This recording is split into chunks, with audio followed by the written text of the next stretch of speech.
Hello everyone, and welcome to a Statgrass Creations vlog. This is vlog number 2 for my Circle of Orboros commission.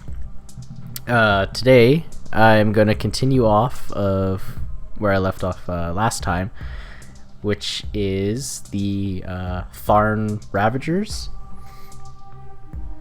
or whatever these guys are, this unit of Tharn somethings. Right now I'm just cleaning off the mold lines on the models. If you were here last time, I bashed Privateer Press a little bit on the plastic models.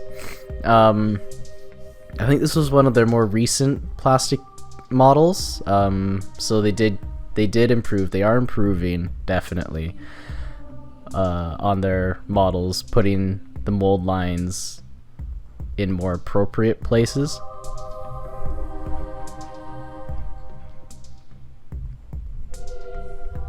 Yeah, still using the knife. Not a fan of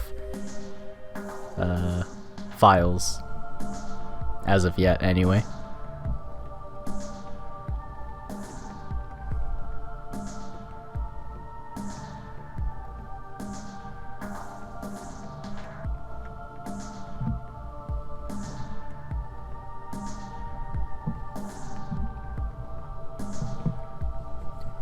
Yeah, I have all the pieces kind of organized out, or, well, going to organize them out. Just kind of mass cleaning, and then I'll put them together later.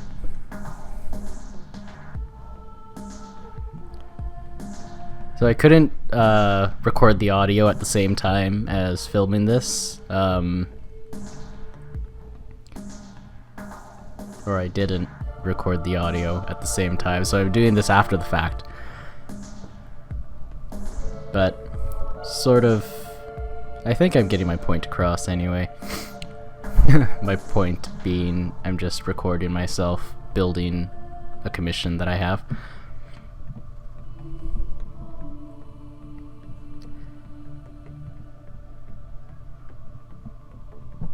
So actually, the little slot bases that they have for the Tharn warriors, Tharn Ravagers. Just found the box. Yeah, the slots actually fit very nicely into the bases, so I really appreciate that.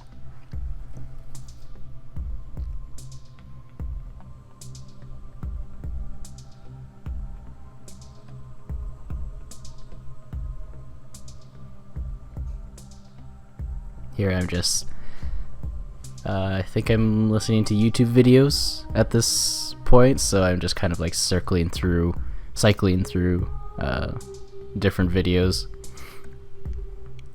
Probably watching Sips play Stranded Deep. I love watching Sips play, if anyone has ever heard of him. Plays a lot of survival games, kind of like early access games, and he's not a particularly good gamer at all. Video games, he's actually pretty bad. Doesn't pay attention to his surroundings, and every single episode that he has, the comments are always just like, "What are you doing, Sips? What's wrong with you? How can you not see that?" Yeah, and then just frustration in the comments is hilarious. And he does read the comments and respond to them, and he's like, "Oh, I made a boo-boo here. Someone finally told me, a lot of people told me that I should be doing this." Yeah.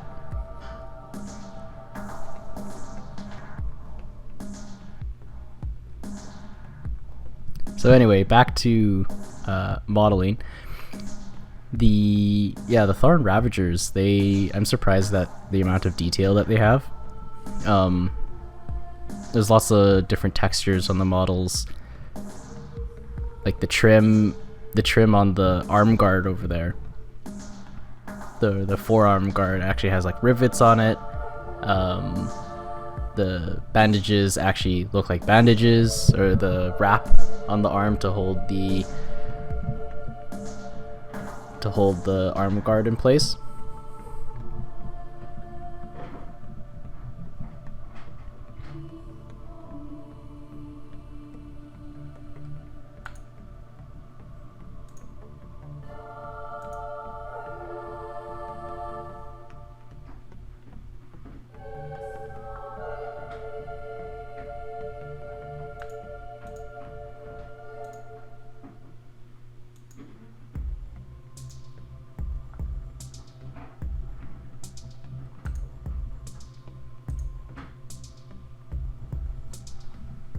So yeah, still excited for Mark III to come out.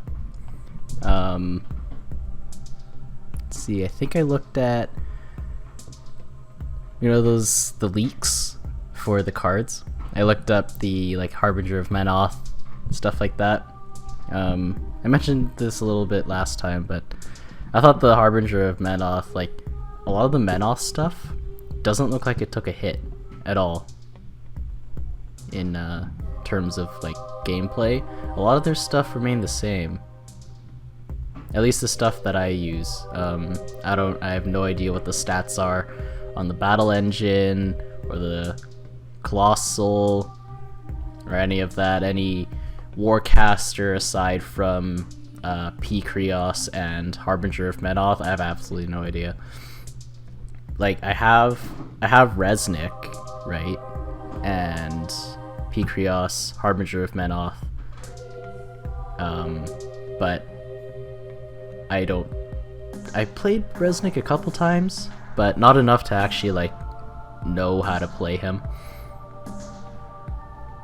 But I should. He is fun. I like his his story. I always like to play, or I like to read his stat card and just look at the one where he boxes a living model and just turns them into a rack and just like crucifies people. It's great. I love it.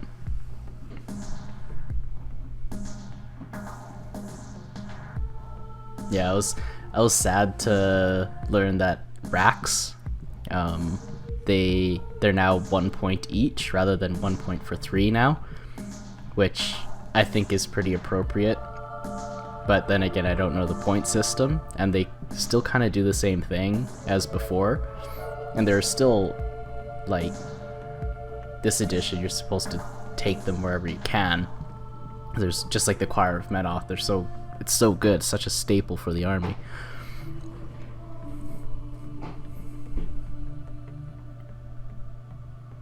Yeah, and then Resnick is still pretty powerful, I guess.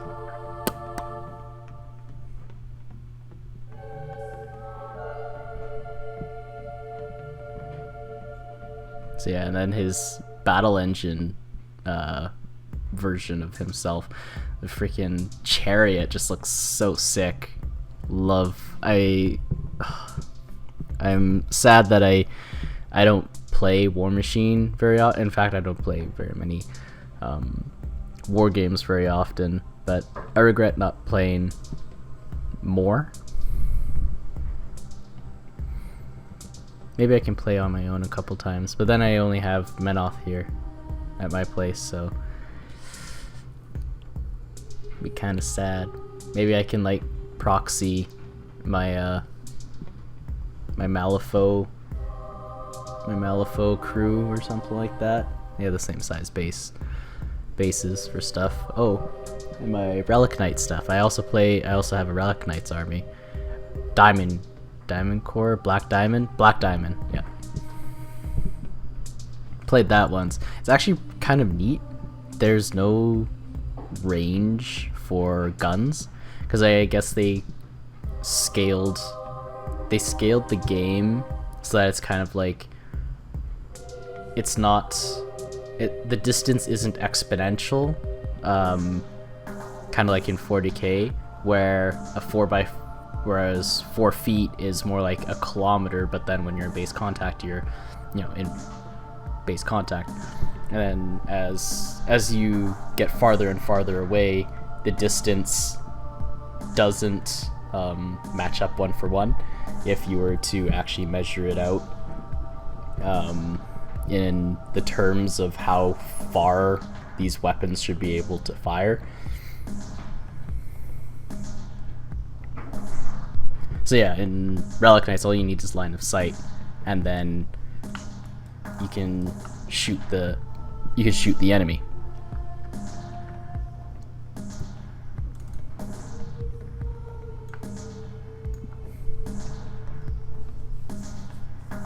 And like, it's purely objective based. It's none.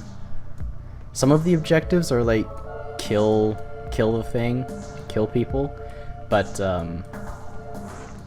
it's pretty much like you gotta. What was one of the objectives?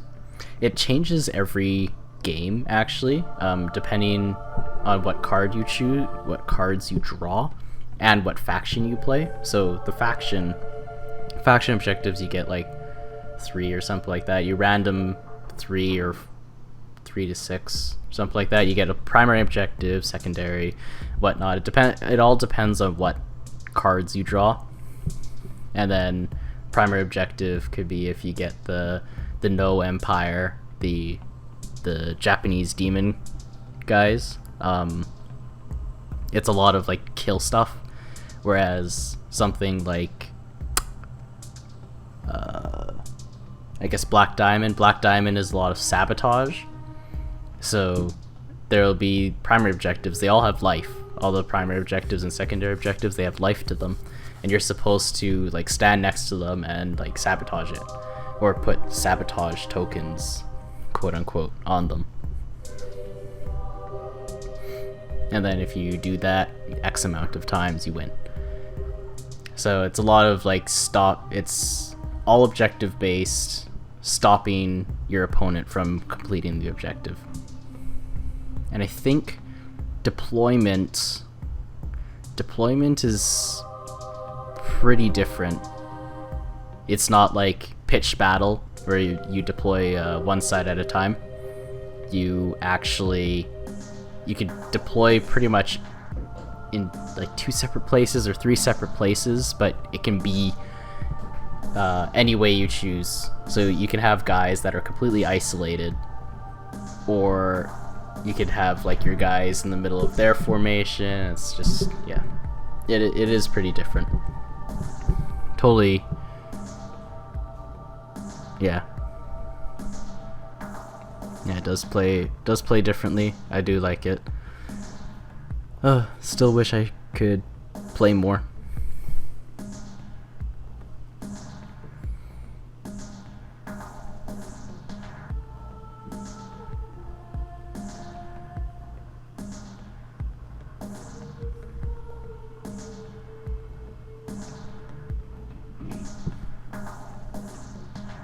Almost done cleaning off all the pieces, and I'll get to building in a little bit.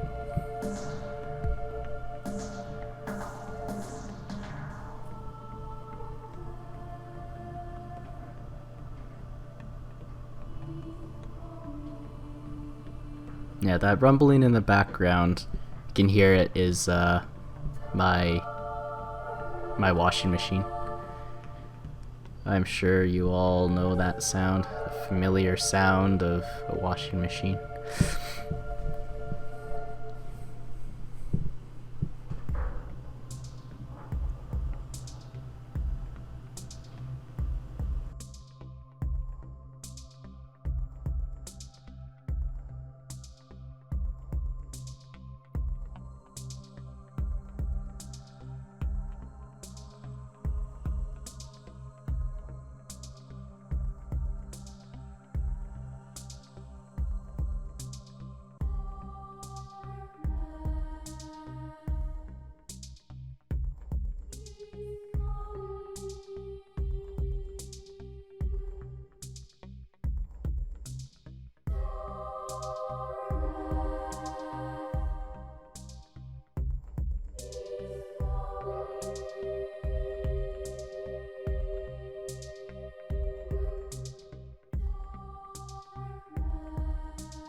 Now I can't remember if I finished my thoughts about playing Resnick.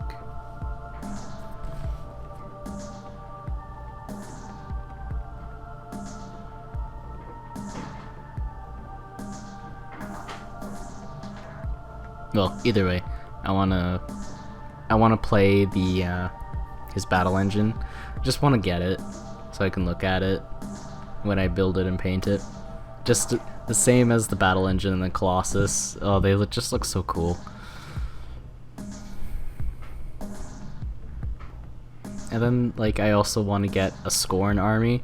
I don't know how hard they're gonna get hit in Mark III, but I still want it. I still want Scorn. I always really liked Scorn. That whole Persian, Asia, China style armor, weapons, and just kind of look always intrigued me. Although I did not like their battle engine or Colossus, whichever one is the Anna, the dinosaur thing. That one I did not like. I don't like the look of that one. But the Hydra that just came out or is coming out, that one I thought was really cool. That I guess it's a battle engine. Yeah, it's too bad I don't know the names of anything, otherwise I might be able to actually paint a better picture for you guys.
Yeah, there's me placing the base there so I know where my hand should be when I like move it around. I just place it back onto the base so it's so what I'm doing stays in focus.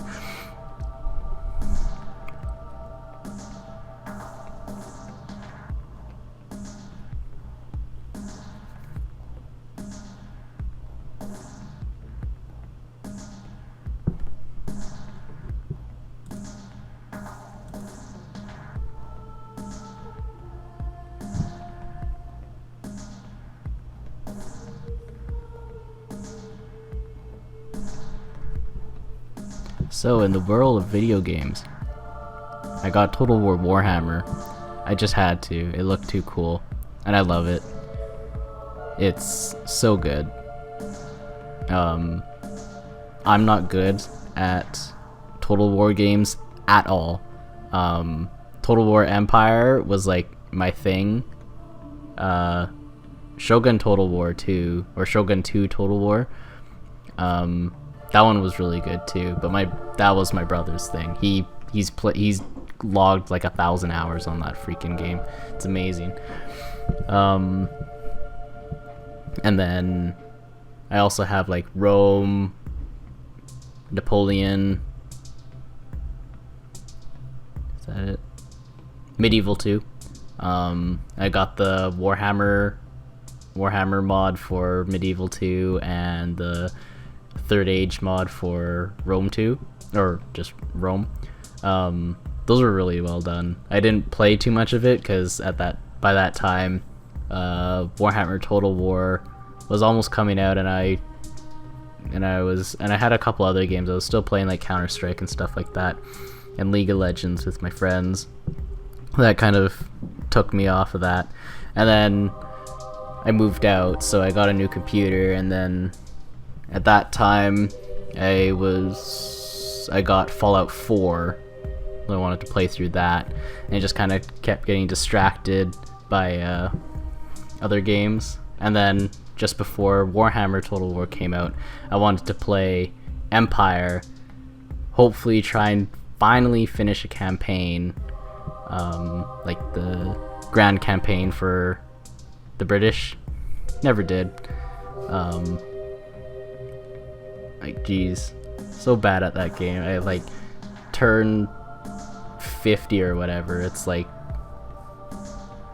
what is it, 17, 18, 25, and I've like just barely got America into my nation, just barely got the 13 colonies into the nation, and I barely have any trade routes from the Ivory Coast and stuff like that. If you guys know what any of that means, it means that I'm bad. and it translated over to Warhammer Total War, where I'm still bad, and trying to win those battles, like, it's kind of pathetic how a normal AI is actually quite challenging for me.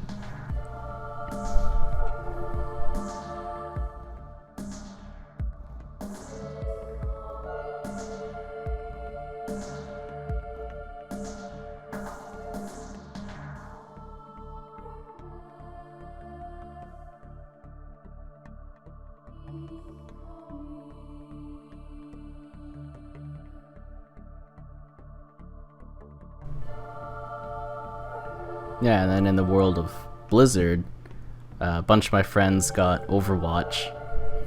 I'm tempted to get it too, but I think I'm going to wait a little bit before I get it, just to see if my buddies are still playing at that time, because I don't want to, spend $40 and not play, right?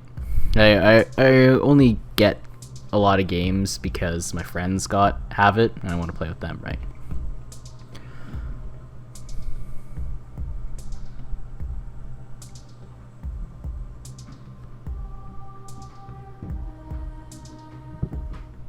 Oh, if you can hear that running around, I think the kids upstairs have a friend or a cousin over or whatever. They're actually quieter today. The other day, one of them was screaming all day, like before I started the stream, after I started the stream, still screaming, and then after it ended, still screaming.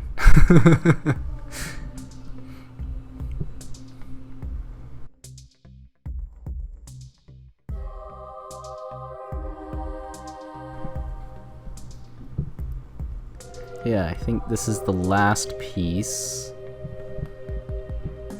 Oh, still have an axe.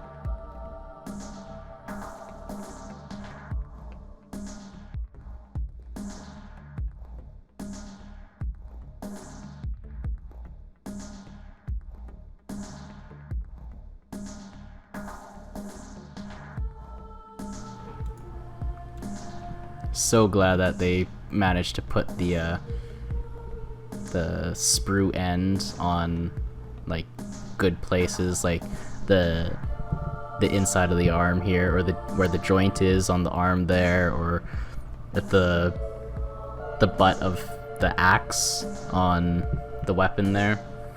Oh, so glad that they managed to do that.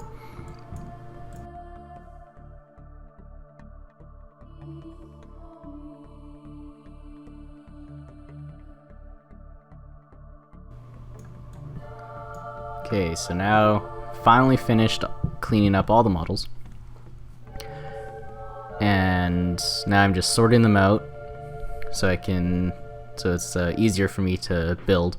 I just, pick up a body, pick up an arm, pick up the axe thing, pick up another arm, legs, whatever, and then just kind of build it assembly line style. It's kind of what you need to do when you're in a commission. You need to try to do everything in a timely manner. So in order to do that, you need to make your work more efficient, which in this case is kind of organize yourself.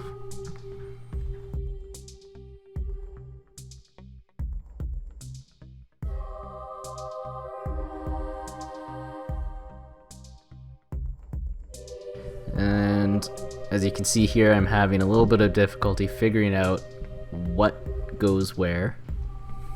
So obviously these feet, I found out that these feet go into this slot here.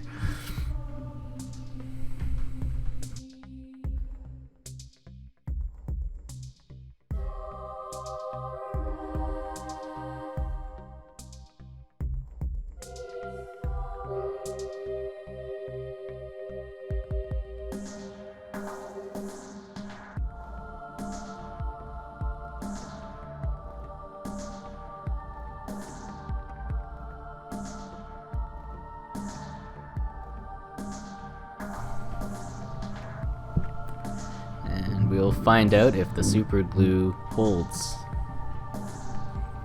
which sometimes it doesn't, probably because I didn't wash these models. Usually don't have to wash plastic models, but it is still a good idea. They still put mold release on the models, so in order to release the model, right? So it's greasy, it's oily a little bit. And not to mention that, the oil from your hands doesn't help at all either.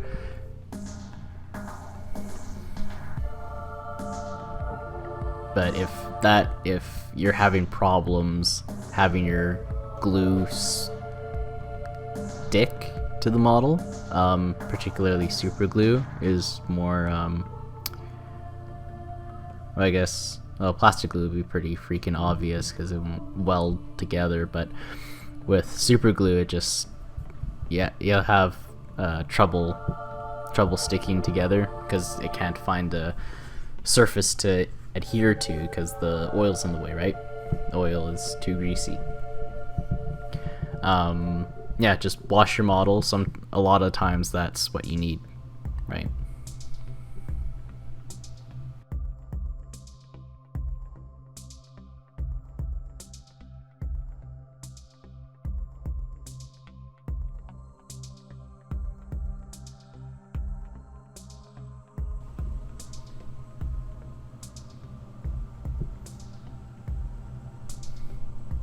I follow a couple painting Facebook groups, and I see a couple posts where a couple people they post or they send pictures of their work to No Quarter magazine from Privateer Press, and it gets featured, right? I'm like, oh man, that'd be so cool if my stuff got featured. So maybe eventually when I do a piece for myself, I might do that. Okay, some of that stuff looks really good. I really like some of the conversions people do. So this concludes my vlog. Let me know in the comments below if you have any questions, and I'll try to answer them in the next installment of this. So I'll see you all next time. Thanks for watching.